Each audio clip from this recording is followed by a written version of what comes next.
추측이나 예상을 하게 됩니다. 근데 뭐 예상도 안 하고 그냥 오늘 하루 그렇게 산다라고 생각하는 거다 지혜롭게 사시는 여러분이 믿습니까? 또 우리 자녀들도 그렇게 살기를 다 바라거든요. 너무 지혜가 지나치고 똑똑하기를 바라거든.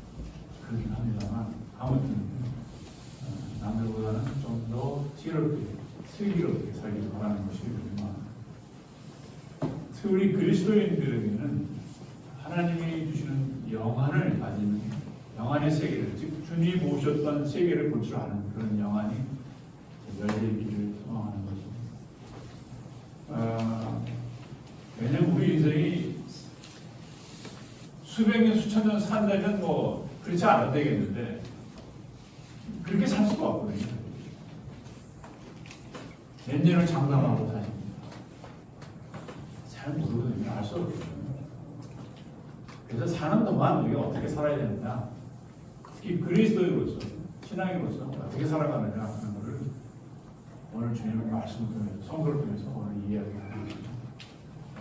여러분들이 살아오신 신앙관도 여러분들이 늘 내일을 준비하는 그런 삶의 준비 과정이었다고 생각하면 또 우리는 내일을 준비하는 그런 삶을 또 오늘도 준비하고 있는 것이겠죠. 근데 사실 내일을 준비하지 못하는 분들이 너무 많습니다. 사실 요즘 사회적으로도 취직한 분들이 얼마를 가져야 오늘을 보낼 수 있다는 말이 서슴지 않게 나오고 있습니다. 그런 거가 좀 걱정이 되긴 해요. 정말 어떻게 얼마를 가지고 있어야 우리가 살 수 있느냐 생각하고 그래야 되는데 어쨌든 우리 사회 문화가 그렇게, 사실 예전에 그런 분들은 자식 키워서 장가가고 가정 꾸리고 집안채 있으면 그냥 그거로 만족하고, 요즘은 집안채 가지고서 살 수가 없는 것 같아요. 그런 노년에 대한 준비하지 못하는 모습들이 좀 있습니다. 고집불통이라는 말이 있습니다. 고집하고 고집불통하고 뭐가 다를까요? 그걸 생각 안 해보셨죠? 누구나 다 고집이 있어요. 저도 고집이 있고, 그리고 사람들 다 고집이 있습니다. 저 우리 딸 애기도 고집이 있어요. 고집은 태어날 때부터 가져오는 것 같아요. 고집불통을 정의를 한번 찾아보니까 조금 더 융통성이 없이 자기 주장만 계속하는 사람이 그걸 고집불통이라고 합니다. 융통성이 없고 자기 주장만 한다. 고집불통이라고 해요. 고집은 누구나 있지만 고집을 정의롭다라고 얘기하지는 않습니다. 저 사람은 고집이 세는데 아주 정의로워, 그렇게 얘기하지는 않아요. 고집이 별로 좋은 것도 있지만 대체적으로 좋지 않게 평가를 합니다.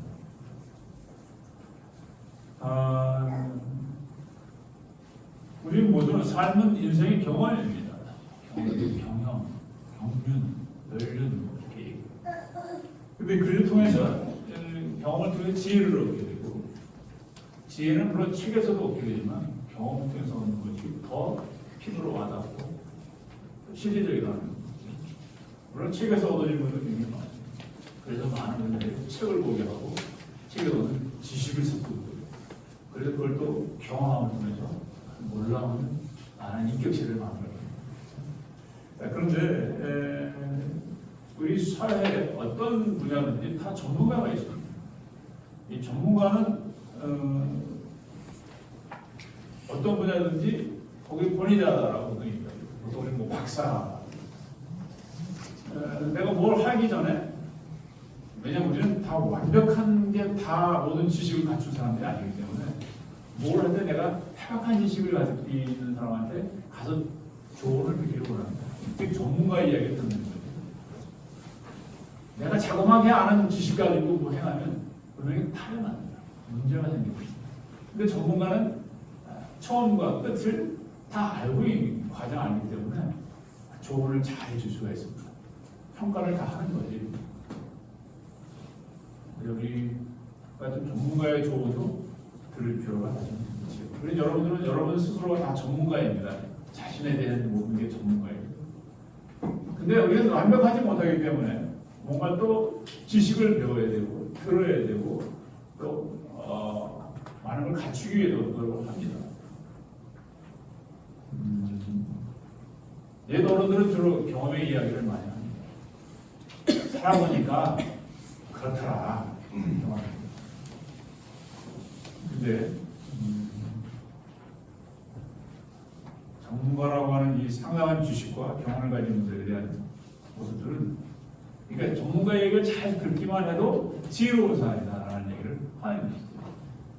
그러면 인생에 우리 여러분들이나 저나 우리 인생에 가장 탈이라고 할 수 있는 전문가가 누구냐 하는 겁니다. 최고의 전문가가 누구냐? 박사학위를 많이 가진 분일까요? 아니면 전쟁일까? 전쟁에는 자기 적으로 안 치더라고 봅니다. 적어도 우리는 하나님이나 예수님이 우리의 최고의 전문가이신 게 아닌가 싶어요. 왜냐하면 예수님 같은 경우는 나는 시작과 끝이다라고 말씀하셨어요. 그러니까 시작도 아시면서 마지막도 아시는 분이 주님이에요. 그분에게 우리가 조언을 구한다는 건 그건 뭐 당연한 거 아니겠냐. 그분이 말씀하시는 거. 그분이 따르라고 우리가 따라가는 부분들이 근데 따라가고 나면 자꾸 우리는 고개를 갸우뚱하시는 분들이 그죠? 그것만이 전부는 아니라는 거죠. 전부가 아니라. 그러니까 뭘 얘기해도 자기 고집이 나옵니다. 더 심하면 불통까지 나옵니다. 그게 문제랍니다. 그분이 최고의 전문가고 우리가 모든 걸 되시는 분인데도 불구하고 듣지 않는다는 것입니다. 주님은 말씀하셨어요. 이 세상 사람들을 믿지 말고 거기에 따라가지 마라. 거기는 정의로운 게 없다. 나의 힘을 얻어서 내가 정의로워더라는 게 정의 그 힘을 나한테서 얻어라는 얘기를 하고 있습니다. 자, 오늘 복음서의 말씀은 10처녀의 이야기입니다. 10처녀 중에 5처녀는 슬기로웠고 5처녀는 이런 슬기를 못했습니다. 우리가 이제 이 11월달하고 12월달 가기 전에 또 우리가 겪어야 되는 말씀 중에 하나가 이 무거운 말씀들입니다. 앞으로 뭐 짚어야겠지만 이 대림절을 맞이해서는 좀 성경 말씀이 좀 무겁습니다. 무겁고 우리가 해석하기 좀 힘든 부분들이 좀 있습니다. 그런데 그 말씀 속에는 우리가 정착력을 가는 그 인생의 여정에서 그 신앙의 길에서 우리에게 깨우침을 주는 말씀이 굉장히 많습니다. 우리가 어떻게 신앙생활을 해야 되고 어떻게 살아야 되는지를 굉장히 지혜로운 말씀을 많이 주시죠. 그런 때로는 버거워서 따르기 힘든 말씀이기도 하지만 그럼에도 불구하고 이 말씀으로 지켜가고 살아야 한다는 것을 강조하고 있는 말씀이 그런 말씀입니다. 왜냐하면 하나님이 우리를 어떻게 사랑하느냐는 것은 성경의 말씀을 가지고 있습니다. 지금 지혜롭게 살고 슬기롭게 살고 또 준비 좀 하고 좀 깨달으며 살아라 라는 말씀을 하고 있습니다. 우리는 이 말씀을 너무 잘하는 말씀입니다. 다 슬기롭게 살기를 바라고 있고 다 준비되어 있다고 생각하고 있고 또 늘 매우 깨우치며 살고 있다고 생각을 합니다. 그러나 또 깊숙이 들어가 보면 그래 나는 이런 게 좀 부족하고 이런 게 좀 준비가 안 돼 있어라고 분석을 하고 평가를 합니다. 우리 스스로가. 근데 분석하고 평가하는데 실천을 하지 않아요. 어떻습니까? 주님은 분석하고 평가하냐? 그럼 실천해라 라는 이야기를 끊임없이 유대인들에게 하고 있는데 그 이야기는 곧 우리 이야기입니다. 근데 우리 실천의 부분이 굉장히 어렵거든요. 어려워서 주님 나 못해요라고 포기를 한다는 거예요. 근데 주님이 얘기를 포기하지 말라는 거예요. 왜? 그날 그 시가 그때가 반드시 오기 때문에 포기하지 말라는 거예요. 좀 힘들고 어렵더라도 잘 참고 그 과정을 가라는 겁니다. 애를 그냥 낳나? 몇 달 걸리죠? 팔상동에는 그렇지 않아요. 그냥 다 10달을 보통 우리 생물학적으로 10달을 거쳐야 새 생명이 태어나는 것처럼 하나님 우리에게 그 과정을 반드시 겪어야 한다는 겁니다. 그날과 그 시간, 그때가 있으니 준비하고 깨닫고 그 과정을 잘 밟아서 가라는 겁니다. 근데 가는 과정에 문제는 항상 있다는 거예요. 문제 없는 게 있는. 자, 오늘 이야기 잘 보면 유대 사회는 당시에는 예식을 밤에 초저녁에 해서 밤새도록 그리고 하루, 이틀, 사흘, 일주일, 열흘까지 잔치 시간을 가지고 있어요. 굉장히 낭비절 잔치 열흘 동안 하면 아마 오늘 어제 우리 풍문이가 잔치 열흘 한다면 아마 우리 기둥불이 부러질 거예요. 그렇게 못합니다. 근데 그때 당시에는 그렇게 잔치를 어느 문화 그 산책의 계획을 보니까 하객이 3,000명이 왔어요. 그 마당에다가 의자를 다 깔아서 하루 종일 잔치하는 거예요. 멋있더라고요. 괜찮더라고요. 길거리에서 그렇게 막 동네 잔치가 있는 잔치가.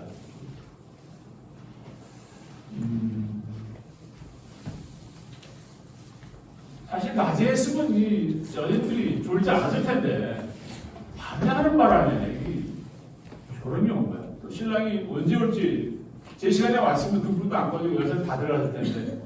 그러니까 문제라는 건 항상 있게 마련이고. 근데 또 오늘 성서는 이 졸고 있는 여인들에 대해서 주님은 야단치지 않으셨어요. 뭐라고 문제를 제시하지 않았는데 그게 졸아도 괜찮습니다. 주무세요. 괜찮은데 보니까 졸아도 괜찮다는 거예요. 근데 준비하고 졸아야 한다는 거죠. 준비하고 나고 졸면 그건 문제라는 거예요. 바로 거기서 생깁니다. 잠자는 사람들이 갑자기 신랑이 온다는 소리에 벌쩍 일어나보니까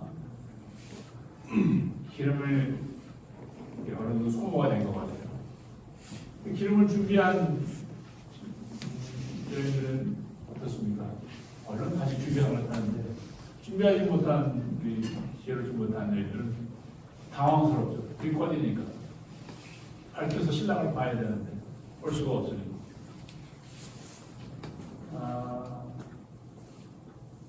정말 열처녀가 친구가 됐습니다. 야, 우리 같이 들어가자라고 아마 뭐 이야기를 했겠죠. 그리고 기술이 모자르면 야, 좀 도와다오. 그랬을 텐데 아주 냉정하게 잘라버립니다. 야, 그래 좀 줄게가 아니고 내 것은 너에게 주면 나도 부족하니 너는 차라리 가서 사과 좀 먹는 게 좋겠다. 그럼 어떤 생각 드십니까? 배신감 느끼지 않습니까? 같이 들어가야 되는데 너만 들어가면. 저는 이 말씀도 무슨 우리에게 깨달음이 있어야 된다고 생각합니다. 준비한 자와 준비하지 못한 자의 차이점이 있다는 것을.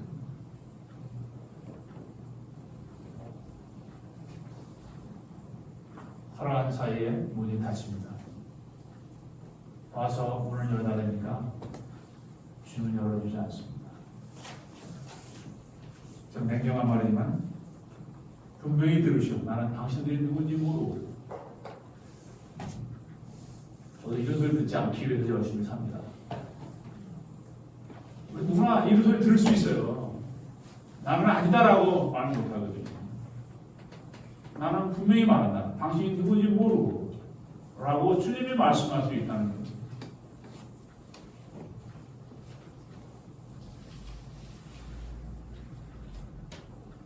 결론적으로 얘기는 그 시간과 그 때가 아무도 모르니까 늘 항상 깨어있어라는 거죠. 그러니까 그 시간대에는 주님 오시는 날이라는 거예요. 그렇기 때문에 준비를 해라. 몇 가지 우리가 좀 짚고 넘어갈 것은 저는 예식을 위해서 잘 입고 잘 준비를 했지만 겉옷은 잘 입고 단장을 깨끗이 하고 했지만 정작 그때 필요한 등잔과 등불, 기름을 준비하지 않는 것에 대해서 큰 실수를 하는 사람과 준비한 사람의 차이가 있습니다. 비유에 대한 부분을 주님 오실 때에 준비하는 자와 준비하지 못하는 삶에 대한 부분이 어떤 삶이냐 하는 것을 가르쳐주는 거죠. 물론 우리가 하나에 들어갈 수 있는 준비는 우리 지금 사는 땅에서만 가능합니다. 지금은 준비할 수 있는 시간이 있어요. 충분히 있습니다. 아직 주님 오시지 않기 때문에. 그러면 모자람 없이 충분히 준비할 수 있는 시간을 누구나 똑같이 주고 있습니다. 24시간을 다 주고 있죠. 누구는 25시간, 48시간 더 주는 거 아닙니까? 똑같이 24시간을 하루만큼 다 줬는데 누구는 준비하고 누구는 준비하지 않는다면 차이가 나는 거예요. 그건 지금은 모릅니다. 지금은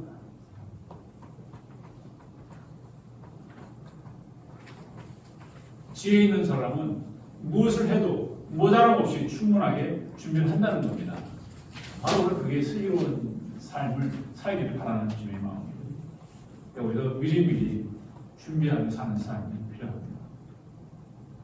그러니까 준비 없이 이대로 들어갈 수는 없지 않나요? 누구든지 내가 아는 모든 사람들은 정말 준비를 잘 되어서 같이 들어가길 원해야 됩니다. 그게 주님의 뜻이라면 우리도 그 뜻을 따라가는 지혜로운 삶이 되시길 바랍니다. 여러분 우리 예전에 우리 어머니들이 보면 손이 크다라고 그러잖아요. 특히 잔치할 때 모자라면 큰 손님들이 그 결례이기 때문에 그냥 많이 드시고 바리바리 싸서 보내고 이런 것이 우리 정서입니다. 왜 그럴까요? 잘 준비하는 거예요. 그래서 잔치를 풍성하게 하기 위해서 모자라면 어떻게 돼요? 이것처럼 결례가 없어요.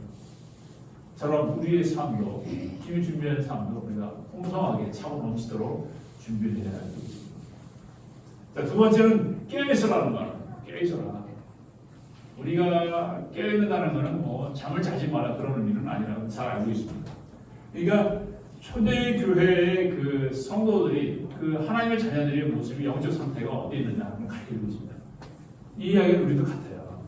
그때 당시 이야기를 끌어들이면서 오늘도 우리도 영적으로 깨어있는 자녀가 되어 있느냐 아니냐 깨어있어라. 유신이 쇠하면 좀 피곤하고 죽이지만 그러나 영혼은 늘 깨어서 하나님을 향하는 해바라기가 바라보는 삶을 살아야 되지 않겠냐는 거죠. 우리는 얼마나 깨어있는지 우리 스스로가 잘 압니다.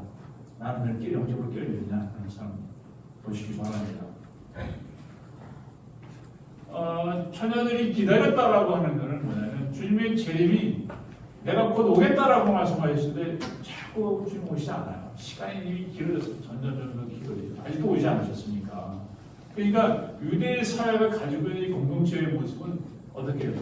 정말 주님을 신실하게 기다리다가 시간이 지나니까 점점 어떻게 돼요? 무뎌지는 거예요. 사람들이 하나님을 바라다가 내 자신이 타락해버리고 세상적으로 치우치게 되고 좀 거룩한 부분이 조금 이렇게 퇴색되어 가는 그런 모습들이 점점 보여지는 걸 나타내고 있습니다. 오늘 우리에게도 내가 다시 분명히 온다. 뭐니 너희는 영적으로 이렇게 타락하지 말고 무뎌지지 말고 좀 예민하게 세밀하게 준비하는 그 모습을 끝까지 흔들리지 말고 가져가는 신앙생활을 살아가는 겁니다. 그런 여러분들이 아까 말씀 여러분들이 갖고 있는 전문가이세요. 전문가가 실수하면 어떻게 됩니까? 큰일 나잖아요. 숫자에 예민하신 분이 여기 있는데 숫자에 예민한 숫자가 틀려버리면 큰일 나요. 마찬가지.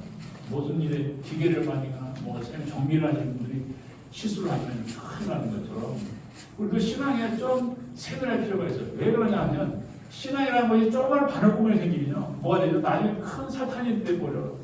우리 안에 그렇게 타락한 모습이 드러나기 때문에 그렇습니다. 그냥 조금 더 방심하지 말아야 될 부분이 있다는 겁니다. 깨어있으라는 말이 주님이 다시 오시는 날 언제인지 모르니까 불시에 들어갔으니까 그게요? 항상 깨어있어라 그런 이야기입니다. 불시에 들어갔습니다. 너희가 모르는데 왜냐하면 그 시간은 그것만이 아시는 거기 때문에 우리가 이럴 것이다 저럴 것이다 예상을 하지 말라는 겁니다. 예상하면 안 된다는 겁니다. 특히 하나님의 오시는 날은 절대로 예상하면 안 됩니다.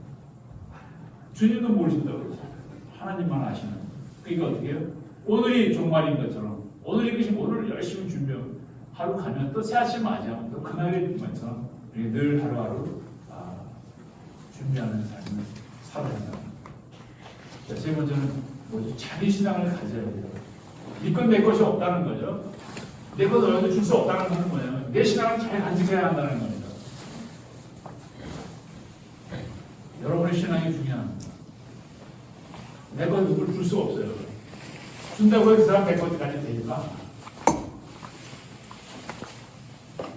그래서 내 거에 대한 신앙관을 좀 잘 점검을 하셔야 돼요. 나는 지금 잘 가고 있나? 내 신앙이 지금 어떤가? 우리 그럴 필요가 있습니다. 누구의 인생을 대신 살 수가 없어요. 샀으면 있다면 얼마나 좋겠습니까? 근데 대신 살 수 없고 내 인생을 누가 대신 살아요? 제가 어렸을 때는 부모님이 영원히 살 것 같았어요. 근데 그렇지 않잖아요. 저도 이제 우리 아이들이 저도 이제 벌써 이제 준비를 해요. 내가 이제 이사람이 오게 되면 우리 아이들에게 줄 것과 안 줄 것과 없을 것과 다행히도 우리 아이들에게 신앙을 심어주는 게 정말 큰 축복이라고 생각합니다. 저희 부모님이 신앙을 심어줬던 것처럼 또 내 자녀에게도 저들이 안 믿을 수도 있었고 따라오지 않을 수 있었지만 그래도 신앙만을 갖고 있고 열심히 주를 위해 살고 그렇게 사는 것에 대해서 저는 축복이라고 생각합니다. 다른 게 축복이 아닙니다. 잘 살고 못 살고는 그들의 능력이지만 그러나 신앙을 갖고 안 갖고는 우리가 마음대로 할 수 없거든요. 그 아이들이 갖고 더 살아나는 그런 축복이 생각합니다. 그래서 우리는 주님이 다시 오심을 구원자이신 주님 오심을 큰 마음으로 신앙이 여긴 그 마음을 가지고 우리는 정말 거기에 합당한 준비를 해야 한다는 사실입니다. 나의 영혼, 나의 생명, 진리를 내가 소유했다면 이거를 어떻게 너도 하라고 가르쳐주고 전해주지만 그게 그 사람 그 이웃에 갈 수 한다는 겁니다. 내 것은 내 거라는 거예요. 와서 내 것을 점검하기 때문에 하나님. 교회 우리나라 원로 교원님들 그리고 교회에서 일을 하신 여러분들이 신앙생활 잘한다고 자녀들이 신앙 저절로 생기는 게 아니라 그게 가지 않습니다. 그들이 준비해야 돼요. 내 신앙은 어디까지나 내 거이기 때문에 그래요. 절대로 여러분들이 가지고 있는 게까지 대신할 수는 없다는 거예요. 그런 것도 준비를 해야 한다는 거예요.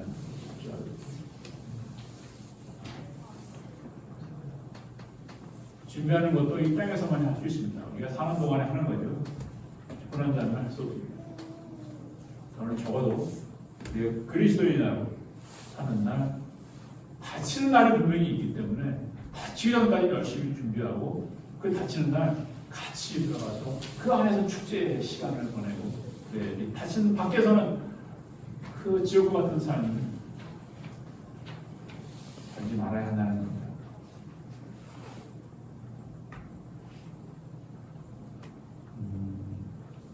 24장에서 보면 그들을 내쫓아라라는 말씀이 있어요. 그들은 밖에서 실피운다라는 표현을 쓰고 있습니다. 밖에 있는 자와 안에 있는 자가 이렇게 차이가 있다는 것을 성서가 말하고 있고 주님이 말씀하고 있다면 우리는 그 안에 다 들어가야 되고 그런 준비된 삶을 살아야 한다는 거예요. 그러니까 아직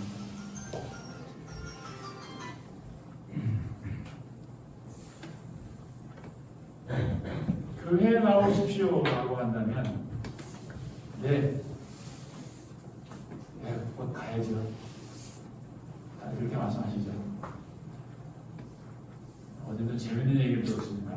누구라고 말씀 안 드리지만 교회 나오세요. 그래 내일 분이 있어도 못 나가고 다 누구구나. 내일까지는 내가 못 나가고 내일까지 못 나갈 이유가 무엇입니까? 일이 있대요. 그게 오전에 있어요? 오후에 있어요? 얘기를 안 해요. 그럼 오전에 왔다 가십시오. 그럼 내가 그래도 다음 주에 나오잖아요. 다음은 없어요.